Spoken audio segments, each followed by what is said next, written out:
ஞானி தன் ஞானத்தை குறித்து மேன்மை பாராட்ட வேண்டாம். பராக்கிரமன் தன் பராக்கிரமத்தை குறித்து மேன்மை பாராட்ட வேண்டாம். ஐஸ்வர்யவான் தன் ஐஸ்வர்யத்தை குறித்து மேன்மை பாராட்ட வேண்டாம். மேன்மை பாராட்டுகிறவன் பூமியிலே கிருபையையும் நியாயத்தையும் நீதியையும் செய்கிற கர்த்தர் நான் என்று என்னை அறிந்து உணர்ந்திருக்கிறதை குறித்தே மேன்மை பாராட்ட கடவன் என்று கர்த்தர் சொல்லுகிறார். இவைகளின் மேல் பிரியமாய் இருக்கிறேன் என்று கர்த்தர் சொல்லுகிறார். எரேமியா 9:23-24. கர்த்தரை துதியுங்கள், அவர் நல்லவர், அவர் கிருபை என்றும் உள்ளது.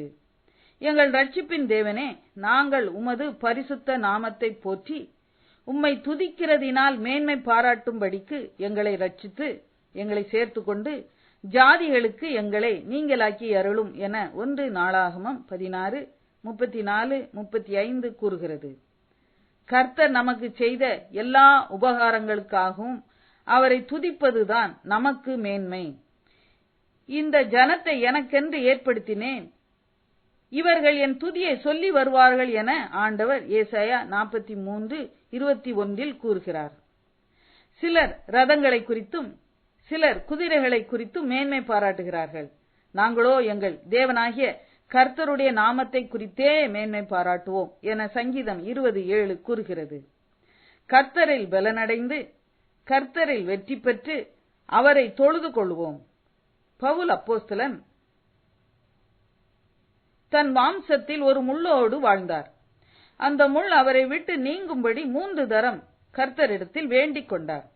அதற்கு கர்த்தர், என் கிருபை உனக்கு போதும், பலவீனத்திலே என் பலன் பூரணமாய் விளங்கும் என்றார்.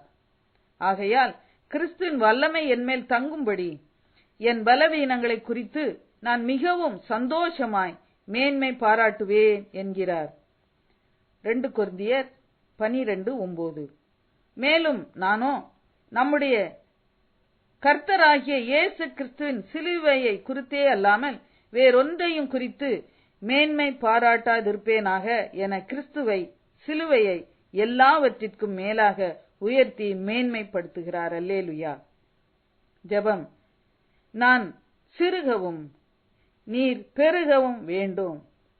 உம்மை துதிக்கிறேன், மேன்மைப்படுத்துகிறேன், உயர்த்துகிறேன், என்னை தாழ்த்துகிறேன், என்னை ஆசீர்வதியும். ஆமேன்.